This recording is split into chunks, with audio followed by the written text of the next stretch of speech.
Hello everyone, this is today's the Hindu newspaper analysis session for UPSC Civil Services Examination. Today we will discuss mainly four issues. The first issue is India-China committed to fair resolution of border issue. Uh, Second issue is the importance of India's federal design. Third issue is data shows seas rising faster around Maldives, Lakshadweep than believed. And fourth issue is why NRIs are choosing India for medical tourism. So let's discuss all the issues in detail. Will Jammu and Kashmir statehood be restored? In this article, we will discuss various issues and challenges before principle of separation of power and federalism. Why news? Considering the significance of the principle of the separation of powers, the Supreme Court had recently sought a detailed response from the center on the issue of restoration of the statehood to Jammu and Kashmir.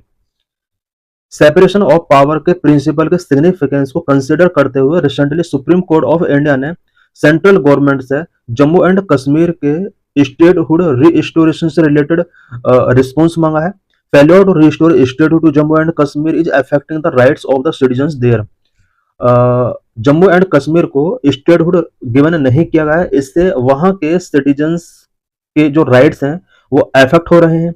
It is also violating the essential feature of the federalism and thereby the basic structure of the constitution. Jammu and Kashmir को अभी statehood given नहीं किया गया है. ये federalism के essential feature का violation है एंड कॉन्स्टिट्यूशन के बेसिक स्ट्रक्चर का वायलेशन है. Constitutional provisions to create a new state create करने के लिए कॉन्स्टिट्यूशन के अंदर क्या क्या प्रोविजंस किए गए हैं. There are three process enshrined in the constitution of India for creating state. State को क्रिएट करने के लिए कॉन्स्टिट्यूशन के अंदर थ्री प्रोसेस एंश्राइंड किए गए हैं. Number 1 admission, number 2 establishment, number 3 formation. Admission of a new state into the territory of India. India के टेरिटरी में अगर न्यू स्टेट का एडमिशन करना होता है तो उसके लिए क्या प्रोसेस है. The entity should have its own organised political entity.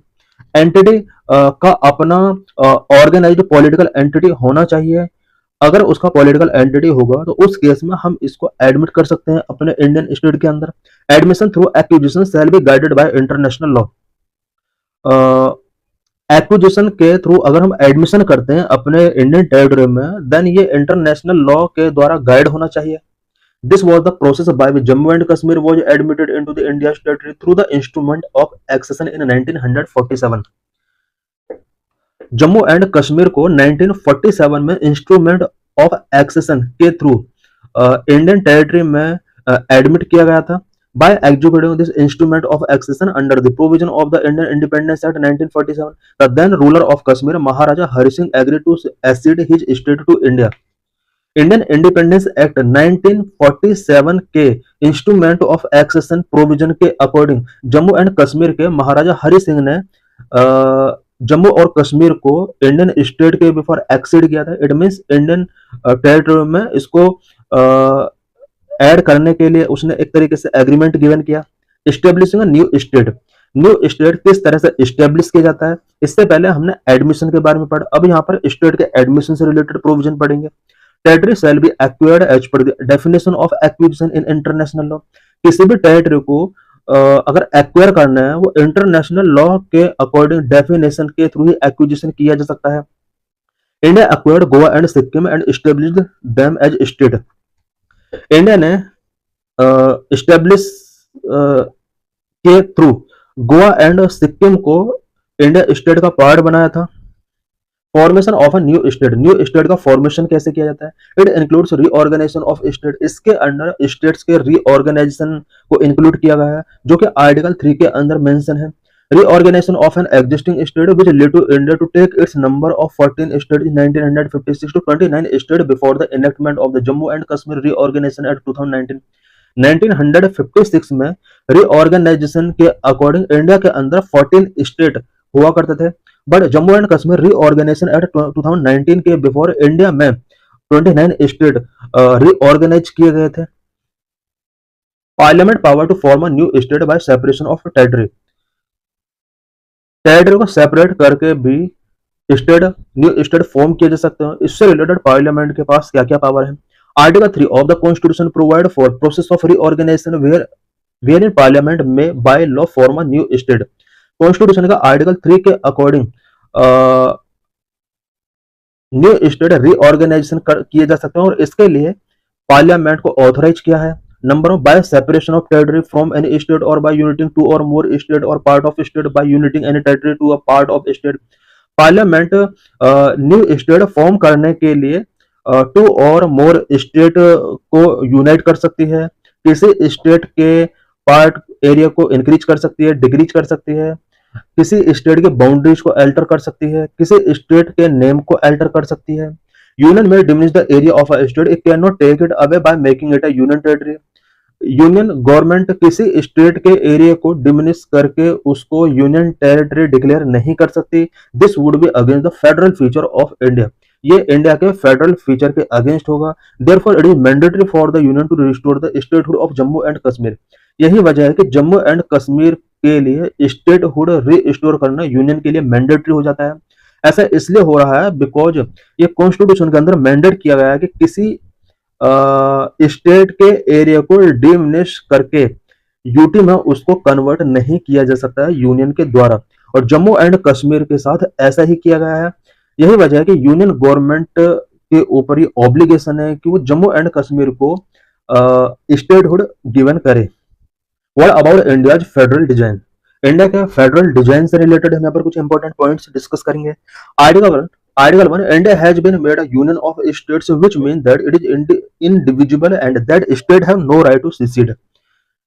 Constitution का आर्टिकल 1 के अंदर इंडिया को यूनियन ऑफ स्टेट्स डेजिग्नेट किया गया है। इसका मीनिंग ये हुआ है कि इंडिया इंडिविजुअल है एंड स्टेट्स के पास राइट नहीं है कि वो सिसीड कर सके।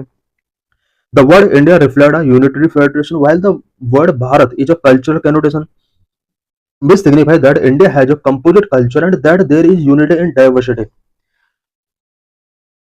कॉन्स्टिट्यूशन के अंदर इंडिया एंड भारत दोनों वर्ड का यूज किया गया है, जहां पर इंडिया यूनिटरी फेडरेशन को रिफ्लेक्ट करता है, भारत कल्चरल कॉनोटेशन को रिफ्लेक्ट करता है।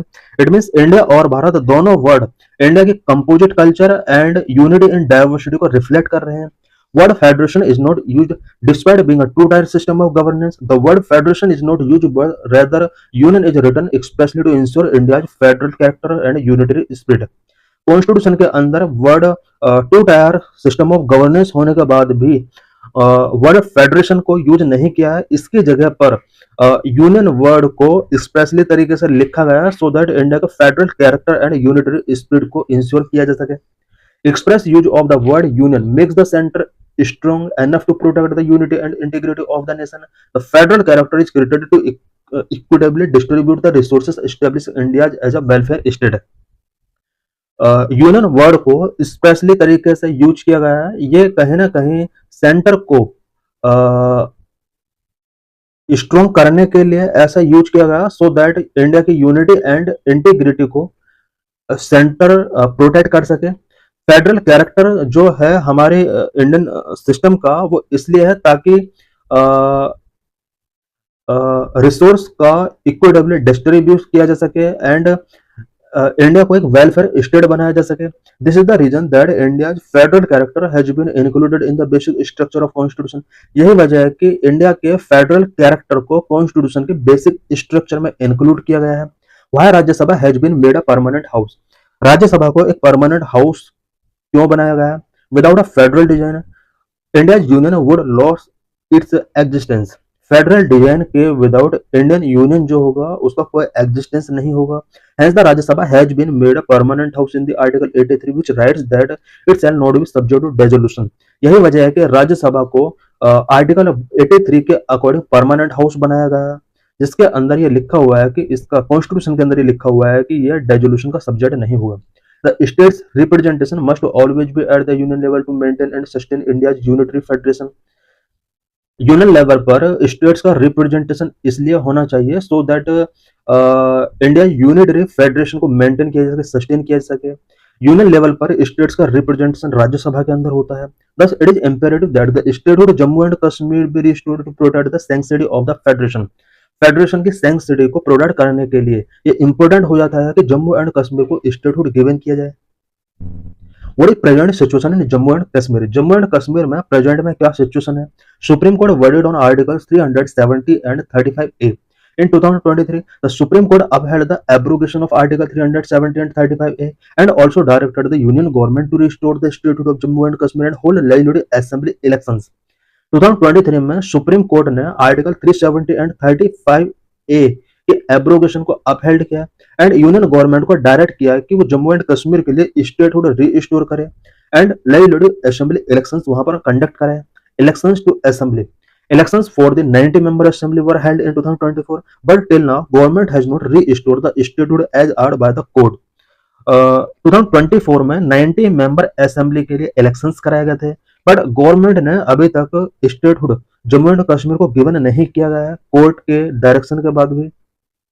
Effect of restoration of statehood. अगर जम्मू एंड कश्मीर को स्टेटहुड रीस्टोर कर दिया जाता है देन उसके क्या क्या इफेक्ट होंगे. Restoration of the statehood would empower the elected government in Jammu and Kashmir and lieutenant governor power would be cartel affecting the present position of the union over the UT of Jammu and Kashmir. अगर Jammu and Kashmir को statehood restore कर दिया जाता है then elected government of Jammu and Kashmir, it mean Jammu और कश्मीर की जो elected government है उसको ज्यादा पावर मिल जाएगी, जबकि लेफ्टिनेंट गवर्नर की पावर यहाँ पर कर्टेल हो जाएगी. और प्रेजेंट में यूनियन की जम्मू एंड कश्मीर के ऊपर जो पोजीशन है या जो पावर है वो अफेक्ट हो जाएगी. इस वजह से अभी तक जम्मू एंड कश्मीर को पावर स्टेटहुड रिस्टोर नहीं किया गया है. If statehood not given, it would be inconsistent with the constitutional design of India and would definitely erode its federal feature. अगर जम्मू एंड कश्मीर को स्टेटहुड गिवन नहीं किया जाता है देन ये कॉन्स्टिट्यूशनल डिजाइन के साथ इनकंसिस्टेंट होगा एंड कॉन्स्टिट्यूशन के अंदर जो फेडरल फीचर्स हैं वो डेफिनेटली वो इरोड हो सकते हैं. In this lecture we will discuss about India China relations. Why news. Indian Prime Minister made the Chinese President Xi Jinping underline the importance of peace and tranquility on the India-China border for continued development of bilateral relations. Recently, Indian Prime Minister और Chinese President Xi Jinping का meeting हुआ है जिसमें दोनों countries के between bilateral relations के continue development के लिए इंडिया चाइना बॉर्डर पर पीस एंड ट्रांसक्विलिटी के इंपोर्टेंस को अंडरलाइन किया गया है. India China relations history. India-China relations history date back to the 2nd century BC. The relationship has improved through several exchanges and visits by the political and spiritual leaders. India और China के बीच relations का history 2nd century BC से start होता है. Several exchange and visits political and spiritual leaders के द्वारा किए गए और इस तरह से इंडिया और चाइना के बीच रिलेशंस इंप्रूव हुए. The details are discussed below. Impact of Buddhism. The contact at the level of people through commerce got a momentum with the advent of Buddhism into China from India in the 1st century AD. 1st century AD में India से Buddhism China पहुंचता है. इसके बाद people level पर commerce को momentum मिला. Role of travellers. Chinese travelers like Fahian and Zhuangjiang and Indian travelers like Bodhidharma helped in information and cultural exchange between both nations. दोनों कंट्रीज के बिटवीन कल्चरल एक्सचेंज को boost करने में and information को exchange करने में travellers का बहुत बड़ा रोल रहा है. चाइनीज ट्रेवलर फाहियान एंड ज्वांगजंग ने इंडिया ट्रेवल किया और इंडियन बोधि धर्म ने चाइना ट्रेवल किया. Period of independence struggle. During British rule period camaraderie increased between both nations which saw events like Kang Yuang stay in India, Rabindranath Tagore's visit to China, sending of Eid China Medical Mission, Aid China Medical Mission, which included Dr. Dharakant Kontis by the Indian National Congress 1938, etc. British rule period जो रहा है दोनों countries के between कामरेडरी increase हुआ और various events उस time पर हुए. 1819 में कांग यूबी का इंडिया में स्टे होता है. 1924 में रविंद्रनाथ टैगोर का चाइना विजिट होता है. Ties after independence.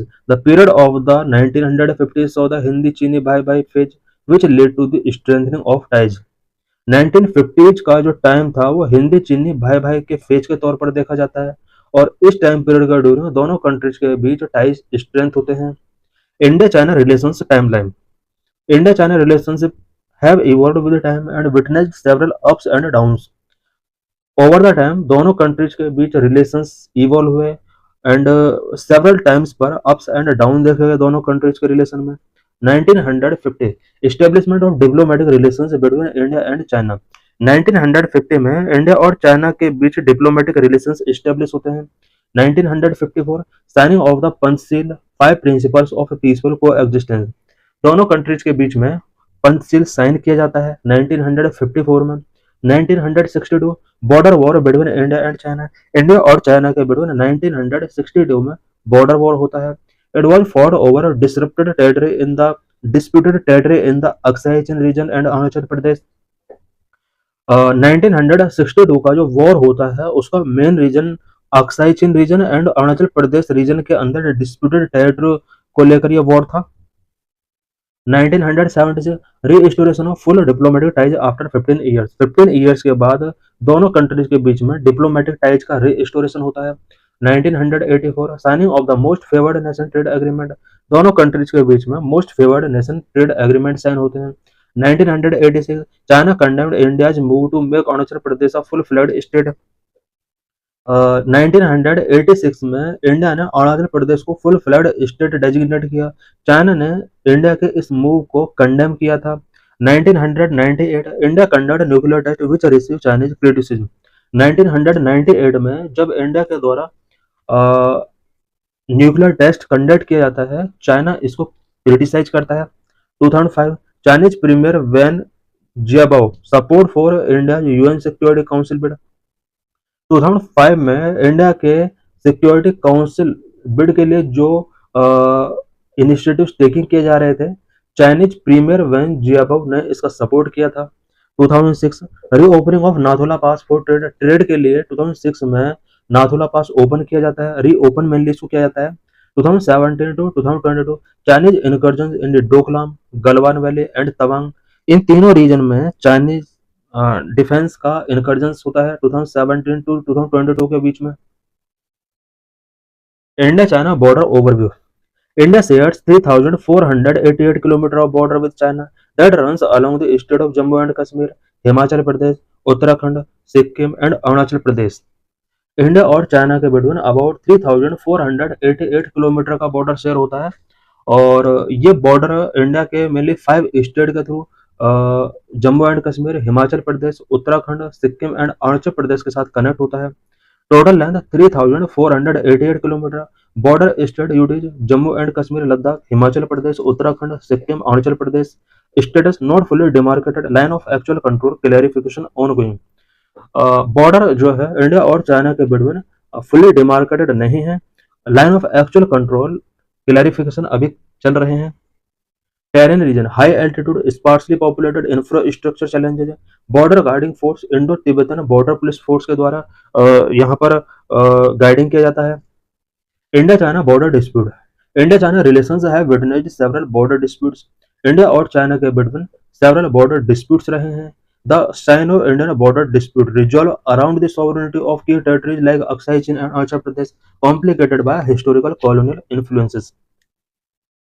Cyano India border dispute, ये जो डिस्प्यूट्स हैं वो अक्साई चीन एंड अरुणाचल प्रदेश के अंदर टेरिटरीज की सॉवरेनिटी से रिलेटेड हैं और ये हिस्टोरिकल कॉलोनियल इन्फ्लुएंसेस के ड्यूरिंग की वजह से कॉम्प्लिकेट हुए हैं। The dispute emerged from unclear historical boundary demarcation made during British colonial rule and the McMahon Line Agreement which China repudiates। ये जो डिस्प्यूट अराइज हुए थे, इमर्ज हुए थे, वो इसलिए इमर्ज हुए हैं क्योंकि हिस्टोरिकल बाउंड्री डिमार्केशंस अनक्लियर रहे हैं और ये जो डिमार्केशन किए गए थे ये ड्यूरिंग ब्रिटिश कॉलोनियल रूल के टाइम पर किए गए थे।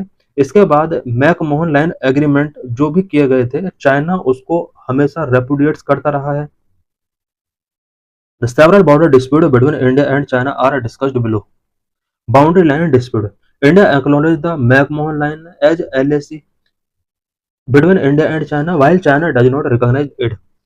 इंडिया मैकमोहन लाइन को LAC के तौर पर रिकॉग्नाइज करता है बिटवीन इंडिया और चाइना, बट चाइना अभी भी इसको रिकॉग्नाइज नहीं करता है।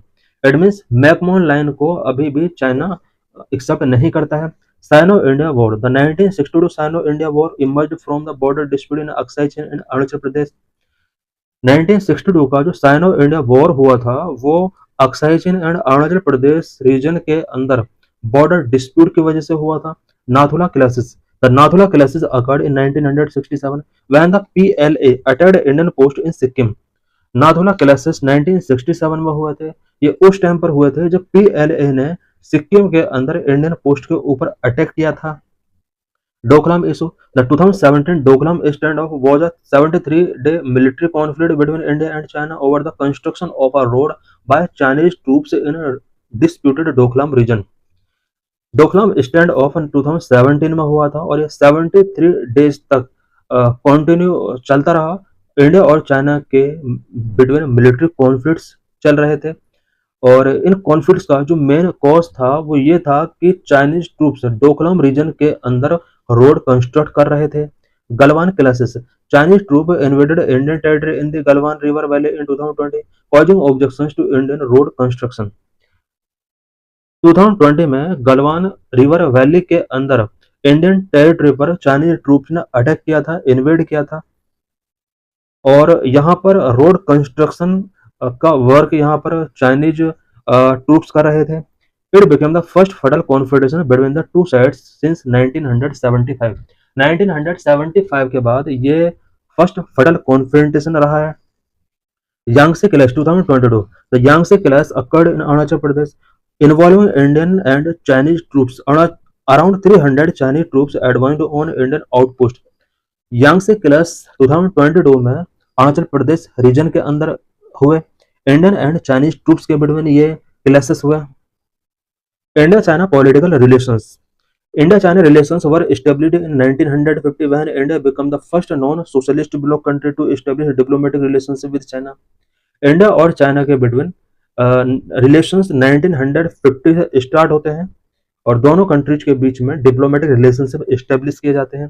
The India China political relations grow further with high level visits from both countries and increase cooperation using several multilateral forms. India और चाइना के between political relations high level visits के साथ ग्रो होते हैं। दोनों कंट्रीज के बीच में हाई लेवल विजिट्स आज भी होते हैं। दोनों ही कंट्रीज सेवरल मल्टीलैटरल फोरम्स का पार्ट है। Panchsheel: 5 principles of a peaceful coexistence were formally outlined in the 1954 India-China Agreement on Tibet।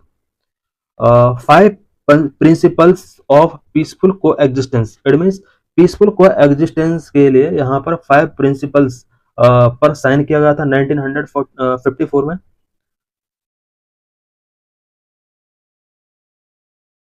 5 principles Panchsheel principles क्या है? Mutual respect for territorial integrity and sovereignty, mutual non aggression, mutual non interference, equally and mutual benefit, peaceful coexistence, high level visits. Despite differences both countries engage at high level regularly. Difference होने के बावजूद भी दोनों countries के between high level regularly engagement होते हैं। For example, Indian prime minister Modi and president Chinese president Xi Jinping had their first and second informal summit in Wuhan 2018 and Chennai 2019 respectively। Dialogue mechanism: over 30 dialogue mechanisms exist between India and China, covering political, economic, cultural, people-to-people, consular matters, and regional and global issues। India और China के between about 30 dialogue mechanism exist करते हैं and इन dialogue में political, economic, cultural, people to people, consular matters and regional and global issues पर discussions किए जाते हैं। India China multilateral relations. BRICS, which stand for Brazil, Russia, India, China, and South Africa, is an informal grouping of emerging economies। India and China are among its founding members। BRICS के अंदर 5 countries include हैं: Brazil, Russia, India, China, South Africa. ये एक informal grouping है emerging economies का। India and China BRICS के founding member रहे हैं। SCO, Shanghai Cooperation Organization, is an intergovernmental organization established in 2001 with founding members Russia and China। Shanghai Cooperation Organization एक inter governmental organisation है जो कि 2001 में स्टेब्लिश किया गया था। रसिया एंड चाइना इसके फाउंडिंग मेंबर्स रहे हैं। India joined SCO in 2017 and since then remained an important contributor। India ने 2017 में SCO को ज्वाइन किया था, तब से इंडिया एक इम्पोर्टेंट कंट्रीब्यूटर के तौर पर वर्क कर रहा है। G20 is an inter governmental forum for international economic cooperation. International economic cooperation के लिए G20 एक इंटर गवर्नमेंटल फोरम है। India and China have cooperated in the progress of the G20। India और चाइना दोनों ही countries G20 के progress के लिए cooperate कर रहे हैं। AIB, Asian Infrastructure Investment Bank, is a multilateral development bank provide financing for infrastructure in Asia and beyond। Asian infrastructure investment bank एक multilateral development bank है जो कि एशिया एंड बियॉन्ड रीजन में फाइनेंस इंफ्रास्ट्रक्चर डेवलपमेंट के लिए finance provide कराता है। India and China are included among its founding member. India और चाइना दोनों ही AIIB के फाउंडिंग मेंबर रहे हैं। India China economic relations, India China relations have deep economic engagement due to proximity of both nations and the ability of China to provide cost effective raw materials for production in India। India और China के between relations deep economic relations काफी deep हैं। इसके mainly दो reason है, एक तो दोनों कंट्रीज की प्रोक्सिमिटी है, दूसरा इंडिया के अंदर प्रोडक्शन के लिए रॉ मटेरियल को इफेक्टिव कॉस्ट पर प्रोवाइड करने के लिए चाइना एबिलिटी रखता है। इट मीन्स इंडिया में प्रोडक्शन के लिए रॉ मटेरियल हमें लो कॉस्ट पर चाइना से ही प्रोवाइड हो पाता है। The economic relations are based on trade, bilateral investment, dialogue, mechanism etcetera. Economic relations trade, bilateral investment, dialogue mechanism के बेस पर है। Trade deficit, India trade deficit with China has grown with USD 85.1 billion in the fiscal year 2024। Last year trade deficit जो रहा है India का China के साथ वो USD 85.1 बिलियन डॉलर का रहा है। The deficit is due to a narrow basket of commodities exported to China and market access barriers for agricultural product and competitive sector like pharmaceutical and IT। ये जो trade deficit है वो इसलिए है क्योंकि इंडिया चाइना के लिए बहुत ही कम आइटम एक्सपोर्ट कर पाता है जबकि इंपोर्ट बहुत ही लार्ज क्वांटिटी में करता है। Bilateral investment, mutual investment between India and China have not kept pace with the growing trade volumes.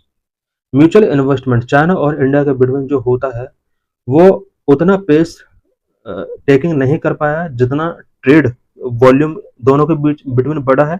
Chinese investment in India decreased by 68.3% in 2021। Indian investment in China declined by 47.4% in 2021। India में China का investment 2021 में 68.3% decrease हुआ है, वहीं India का investment China के अंदर 47.4% तक डिक्रीज हुआ है। Dialogue mechanism, India and China have several dialogue mechanism for shaping economic relations. Economic relations को शेपिंग करने के लिए इंडिया और चाइना के बिटवीन डायलॉग मैकेनिज्म एस्टेब्लिश किए गए हैं, such as joint group on economic relations, science and technology, strategic economic dialogue. India China cultural relations, religious sites, India constructed a Buddhist temple in Luang Henan province in China in honor of Indian monks Kasyap Matanga and Dharmratna in 2010।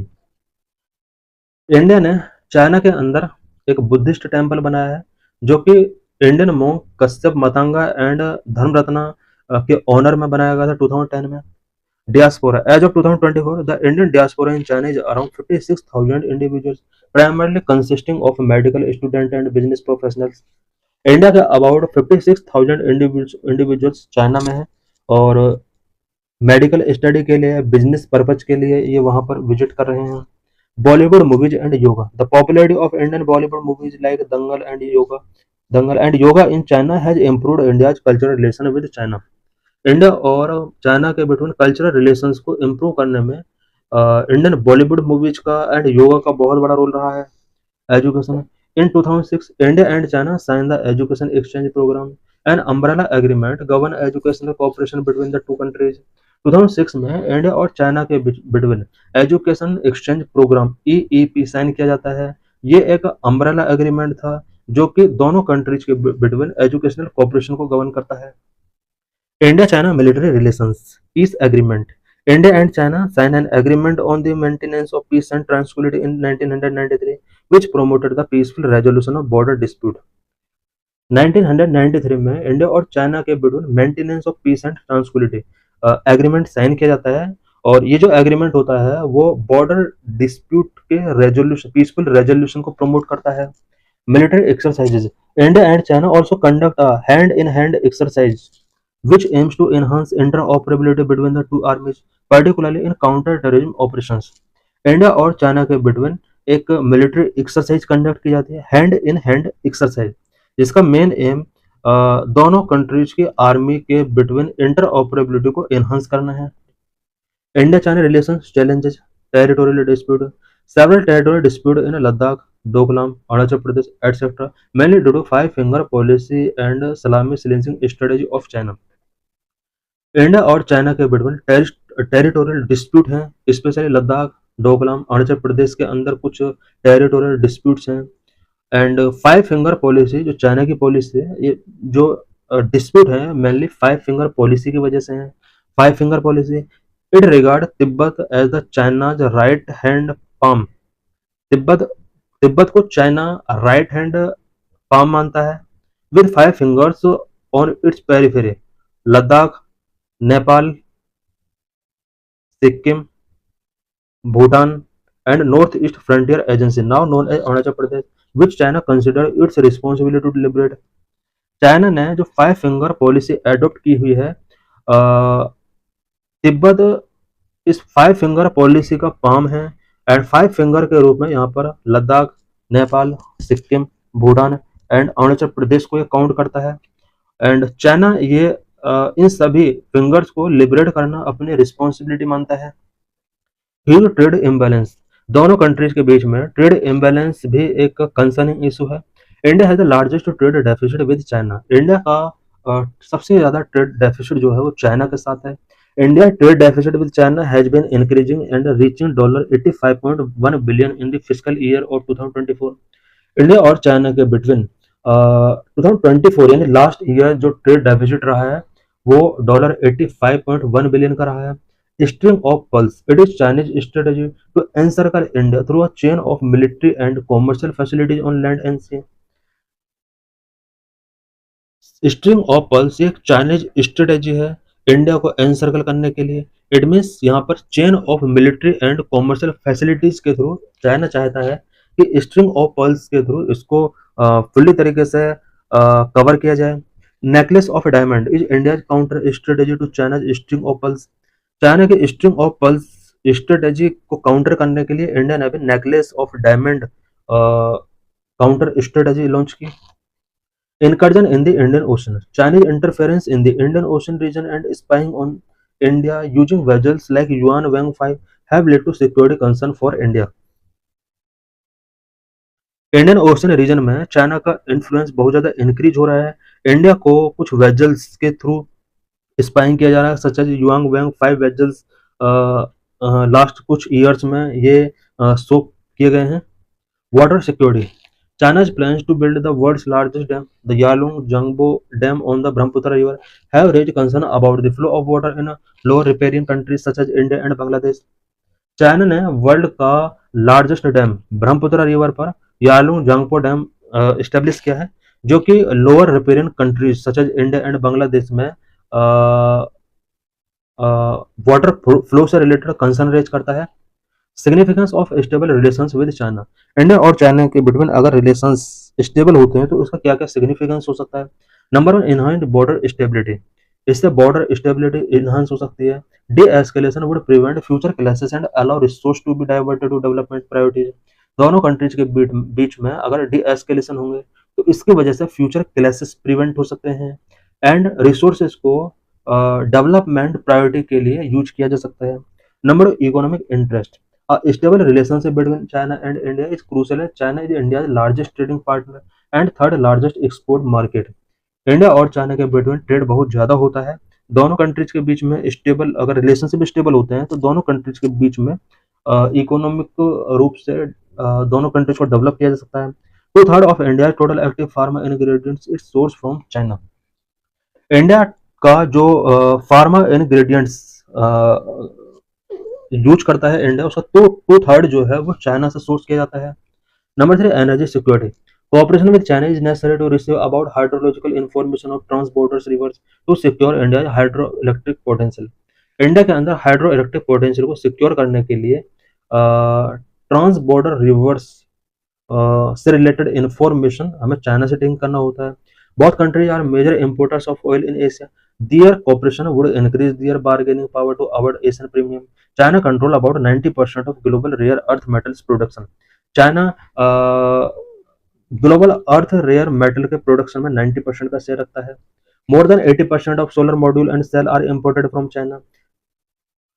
Solar module and cell का 80% से ज्यादा India China से import करता है. They are crucial to emerging technologies, renewable energy and electric vehicles. Number 4, geopolitical leverage for India nuclear supplier group membership. China support is necessary. India अगर चाहता है कि न्यूक्लियर सप्लायर ग्रुप का member बने तो उसके लिए चाइना का सपोर्ट नेसेसरी है. Resolving dispute enhance India's credibility lead to its bid for permanent UNSC seat. India और चाइना के बिटवीन डिस्प्यूट रिजॉल्व होते हैं तो इससे इंडिया की क्रेडिबिलिटी इनहांस हो सकती है और यूएनएससी के अंदर परमानेंट सीट के बिड को इंडिया लीड कर सकता है. Number 5, counter balancing western dominance. China and India can challenge western hegemony pushing for reform in IMF, WTO and UN. India और चाइना दोनों ही वेस्टर्न हेजेमोनी को चैलेंज कर सकते हैं. आईएमएफ, डब्ल्यूटीओ एंड यूएन के अंदर रिफॉर्म को दोनों कंट्री पुश कर सकते हैं. It could promote balance of power within Asia and can deter aggressive policy by the West. Asia में बैलेंस ऑफ पावर को दोनों कंट्री प्रमोट कर सकते हैं. वेस्ट के द्वारा जो एग्रेसिव पॉलिसीज फॉलो की जा रही हैं उनको दोनों कंट्री डेटर कर सकते हैं. How India China relations can be improved. India और चाइना के रिलेशंस को कैसे इंप्रूव किया जा सकता है. Number, strengthen diplomatic dialogue. दोनों कंट्रीज के बीच में डिप्लोमेटिक डायलॉग को स्ट्रेंथ करना होगा. Number 2, enhance border infrastructure and defence preparedness. Border infrastructure को एनहांस करना होगा. Number 3, transparency and consensus based decisions. India में जो भी डिसीजंस टेकिंग किए जा रहे हैं चाइना को लेकर या चाइना के लिए हमारी जो फॉरेन पॉलिसी है उसमें ट्रांसपेरेंसी होना चाहिए और कॉन्सेंसस बेस्ड डिसीजंस हमें टेकिंग करना होगा. Number 4, respect consistent position. Consistent position को हमें रिस्पेक्ट करना होगा. This is PYQ related to this article. What is the status of Indian healthcare sector? Why NRIs are choosing India for medical tourism? Recently बहुत सारे NRIs हैं जो India को medical tourism के तौर पर यूज कर रहे हैं. India have become affordable health destination for NRIs. India NRIs के लिए अफोर्डेबल हेल्थ डेस्टिनेशन बन चुका है. India has made notable progress through programmes such as Ayushman Bharat, especially the प्रधानमंत्री Jan Arogya Yojana which offers financial protection to more than 500 million beneficiaries. India ने medical sector में notable progress किया है through various programme such as Ayushman Bharat. Ayushman Bharat के अंदर ही प्रधानमंत्री जन आरोग्य योजना आती है जो कि इंडिया की अबाउट 500 मिलियन पॉपुलेशन को फाइनेंशियल प्रोटेक्शन ऑफर करती है. Health and wellness centers are designed to improve primary care, yet challenges such as staff shortage, inadequate diagnostic facilities, and irregular medicine supply continue to exist. India के अंदर health and wellness centres open किए गए हैं so that primary care को improve किया जा सके, but अभी भी कुछ चैलेंजेस हैं such as staff shortage, inadequate diagnostic facilities and irregular medicine supply. ये कुछ अभी भी चैलेंज बने हुए हैं. The Union Budget 2025-26 provided rupees 90,958 crore, a massive budget for India to assert its leadership in global healthcare and innovation. Union budget 2025-26 के लिए health care sector के लिए रुपीज 90,958 करोड़ रुपीज का बजट यहाँ पर सेट किया गया है जो कि एक मैसिव बजट है.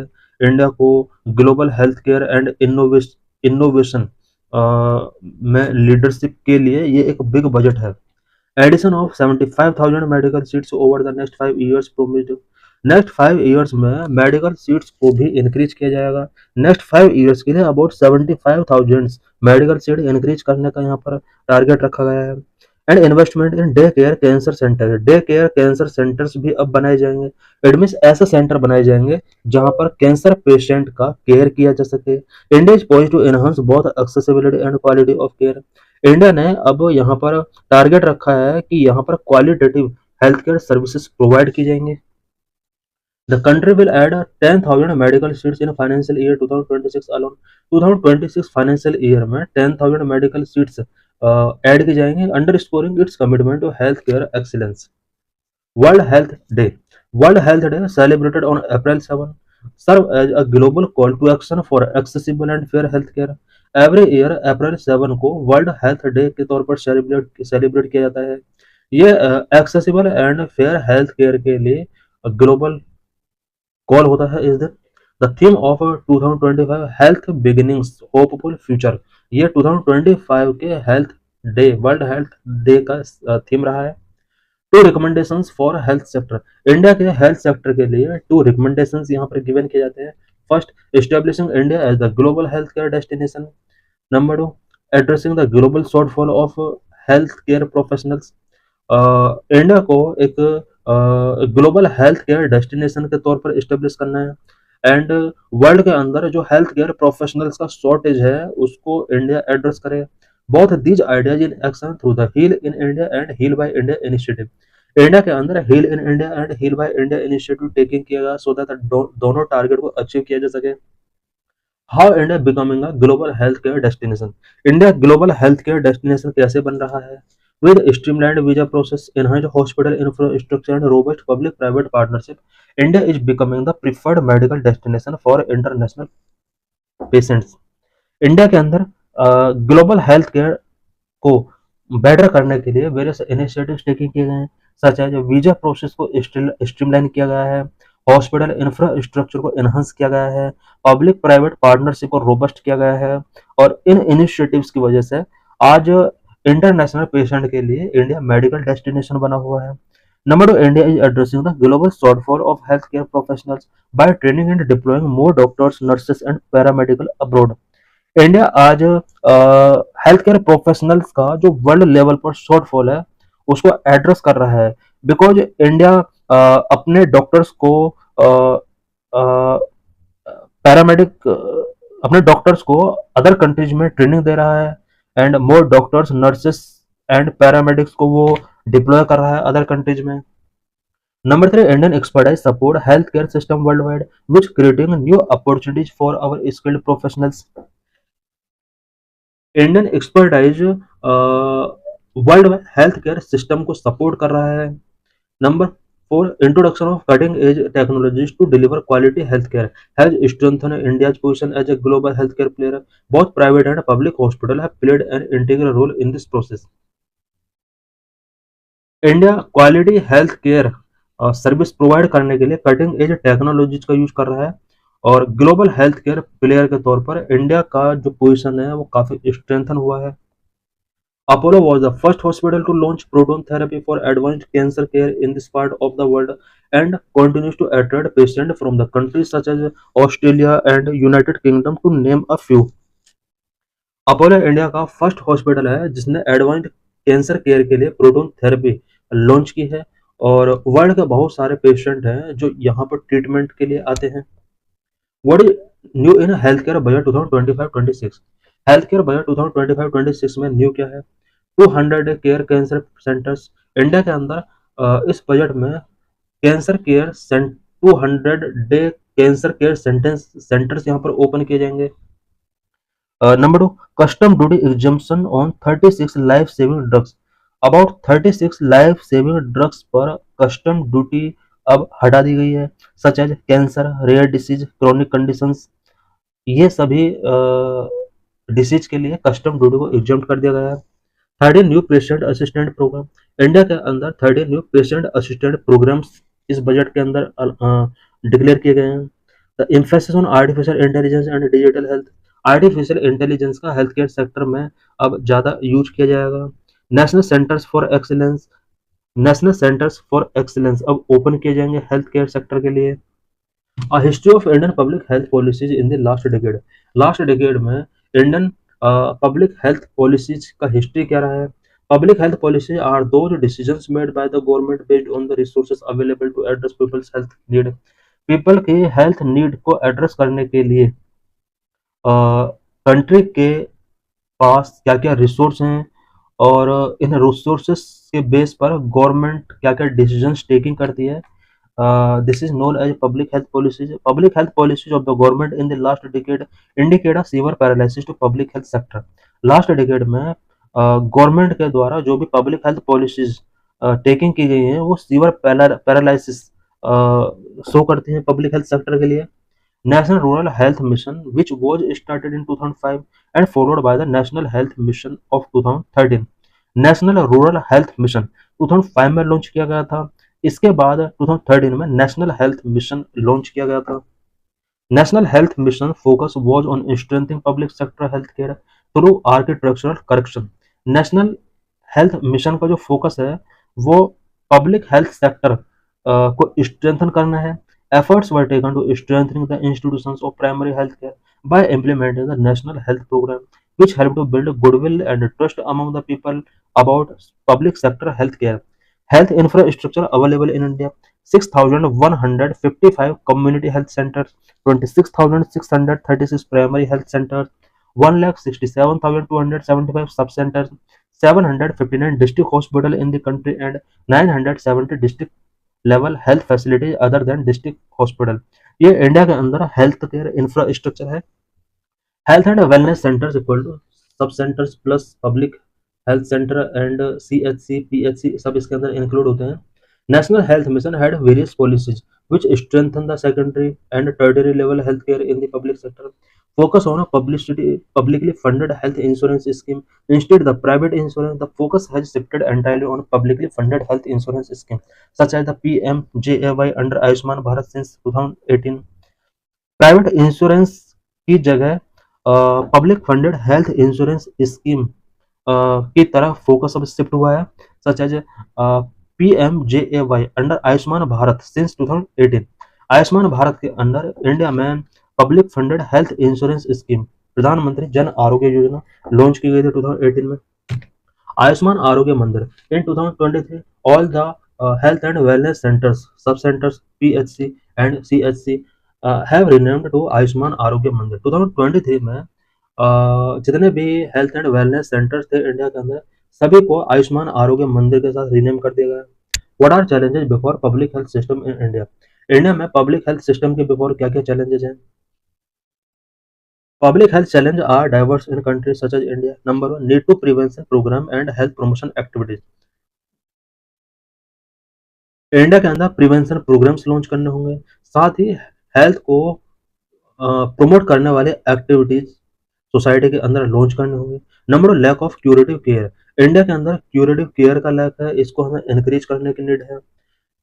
Loss of trust toward health care providers के प्रति जो ट्रस्ट लॉस हुआ है लोगों का, उस ट्रस्ट को स्ट्रॉन्ग करने की जरूरत है, उसको मेंटेन करने की जरूरत है। Number 3, more favouring the growth of private sector, private sector के ग्रोथ को जो मोर फेवर किया गया उसको नहीं करना है, बल्कि गवर्नमेंट हेल्थ इंफ्रास्ट्रक्चर को बूस्ट करने की नीड है। About national health mission, national health mission के बारे में कुछ इंपॉर्टेंट पॉइंट्स हम यहाँ पर डिस्कस करेंगे। National health mission was launched in 2013 subsuming the national rural health mission and national urban health mission. India के अंदर 2013 में नेशनल हेल्थ मिशन लॉन्च किया गया था। इसके अंडर 2005 का national rural health mission and 2013 का नेशनल अर्बन हेल्थ मिशन इसके अंडर सबज्यूम किए गए थे। The main programmatic component of national health mission include health system strengthening in rural and urban areas for reproductive maternal neonatal child and adolescent health and communicable and non communicable disease. ये सभी disease का treatment इसके under किया जाता है। The National Health Mission aims to universal access to equitable, affordable and quality healthcare services. National health mission का जो main aim है वो equitable, affordable and quality health care services तक यूनिवर्सल एक्सेस इंश्योर करना है। National health mission is also provided free services related to maternal health, child health, adolescent health, family planning, universal immunisation programme and for major disease such as TB, vector borne disease like malaria, dengue and kala-azar, leprosy et cetera. National health mission के under maternal health, child health, adolescent health, family planning, universal immunisation programme से related free services provide की जाती हैं। कुछ major disease such as TB, vector borne disease like malaria, dengue, kala-azar and leprosy के लिए यहाँ पर फ्री सर्विसेज प्रोवाइड कराई जाती हैं इसके under. Objective of National Health Mission: reduce total fertility rate to 2.1, reduce maternal mortality to 1 by 1,000 live birth, reduce infant mortality to 25 by 1,000 live birth, prevention and reduction of anemia in women age 15 to 49 years। ये सब यहाँ पर इसके main objectives दिए हुए हैं। Major initiative supported under national health mission, national health mission के under क्या-क्या इनिशिएटिव्स आते हैं? राष्ट्रीय बाल स्वास्थ्य कार्यक्रम, जननी Shishu Suraksha Karyakram, implementation of free drugs and free diagnostic service initiative, PM national dialysis programme, Ayushman Bharat, Pradhan Mantri Jan Arogya Yojana, mobile medical units and teleconsultation services are also being implemented to improve access to healthcare, particularly in rural areas. Implementation of National Quality Assurance Framework in all public health facilities. ये सब national health mission के under taking किए गए initiatives हैं. Achievement of national health mission. Number improvement in health indicators. National health mission के कुछ good achievement रहे हैं. हेल्थ इंडिकेटर्स में इम्प्रूवमेंट्स हुए हैं इंडिया के अंदर. Growth in public health facilities में काफी ग्रोथ हुआ है. हेल्थ सेक्टर रिफॉर्म हुए हैं. हाई हाई पॉकेट एक्सपेंडिचर जो मेडिकल सेक्टर में पहले हुआ करता था उसको एड्रेस इसके थ्रू किया गया है. This is PYQ related to this article. Why Lakshadweep and Maldives facing rising sea levels? Data show seas rising faster around Maldives, Lakshadweep than believed. Rising sea levels are a major consequence of global warming. Low-lying coastal areas most affected.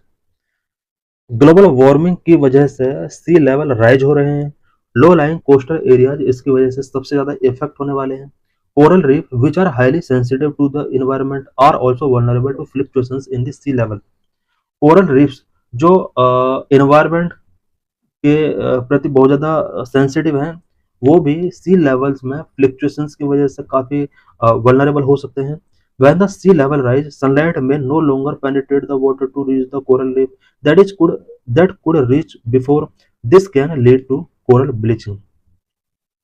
C level अगर rise होता है तो इसकी वजह से corals तक sunlight penetrate नहीं हो पाएगी और इस वजह से कोरल ब्लीचिंग लीड हो सकता है. Changes in tide pattern and increasing coastal erosion can stress reef ecosystems already bearing the brunt of warmer water and ocean acidification. Rising sea levels a concern. According to India's Ministry of Earth Science, the Indian Ocean level have been rising at around 3.3 millimeter per year on average, which is higher than the global average. Indian ministry of earth science के एक data के according India में Indian ocean reason के अंदर सी level 3.3 millimetre per year के हिसाब से increase हो रहा है जो कि ग्लोबल एवरेज से कहीं ज़्यादा है. Warming issues. The ocean is also experiencing above average warming, which can imply changes in ocean dynamics and atmospheric circulation that in turn affect coral bleaching episode. C level rising concern तो है ही, साथ में सी water जो है वो warming हो रहा है और इसका जो टेम्परेचर है वो अबव नॉर्मल टेम्परेचर शो हो रहे हैं. इसके वजह से ओशन डायनेमिक्स के अंदर कुछ चेंजेस एम्पलीफाई हो सकते हैं. एटमॉस्फेरिक सर्कुलेशन में कुछ चेंजेस हो सकते हैं जिसकी वजह से कोरल ब्लीचिंग एपिसोड अफेक्ट हो सकते हैं. Study show that sea level had risen by around 0.3 metres over the 90 year period के during sea level about 0.3 metres तक राइज हुए हैं. The rate of rise increase over time. Sea level rise का जो rate है वो increase हुआ है. 1930 से 1959 तक 1 to 1.84 मिलीमीटर पर ईयर के हिसाब से इंक्रीज हुआ. 1960 से 1992 2.76 to 4.12 मिलीमीटर पर ईयर के हिसाब से सी लेवल राइज हुआ. 1990 से 2019 3.91 to 4.87 मिलीमीटर पर ईयर के हिसाब से सी लेवल राइज हुआ. Maldives, Lakshadweep and Chagos archipelago have been experiencing significant rise for at least 60 years, with a total increase of 30 to 40 centimeter over the last half century. Maldives Lakshadweep जो reason है इस reason के अंदर last at least 60 years में significant rise देखा गया सी level में. Half century में अबाउट 30 to 40 सेंटीमीटर तक यहाँ सी लेवल राइज हुआ है. Since 1959, sea level in these areas has risen by about 3.2 mm per year, and over the last 20 to 30 years at around 4 mm per year. Why ocean level rising? Ocean level क्यों rise हो रहे हैं? Number one, thermal expansion. As the ocean absorbs heat from a warming planet, the water itself expands, occupying more volume and sea level rising. Ocean जब heat absorb करता है planet के warm की वजह से, देन वाटर इटसेल्फ एक्सपेंड होता है और इसका वॉल्यूम बढ़ता है, सी लेवल्स राइज होते हैं। Number two, melting glaciers ice. The increasing temperature are causing glaciers and vast ice sheet on land to melt at an accelerating rate. Glacier ice melt हो रहे हैं, this melt water flow into the oceans increasing their overall volume and contributing to sea level rise. Number three, changes in land water storage. Humans and natural process also shift water from land to ocean. Human and natural process भी water को land से ocean की तरफ shift कर रहे हैं. The depletion of groundwater which is stored in underground aquifers and changes in global precipitation pattern can lead to more water going to the oceans. Ground water का depletion हो रहा है जो कि अंडरग्राउंड एक्विफर्स में स्टोर होता था. Global precipitation pattern change हो रहे हैं जो कि तो जिसकी वजह से ये सारा वाटर जो है वो ओशन की तरफ जा रहा है. Number four, vertical land motion. In some areas the land itself is sinking. कुछ एरियाज में लैंड सिंकिंग हो रही है, इट मीन सबसाइडिंग हो रही है, which can make local sea levels appear to rise even if the global average has not affected as much. Conversely, the land can also be rebounding from removal of heavy ice sheet and sea level rise.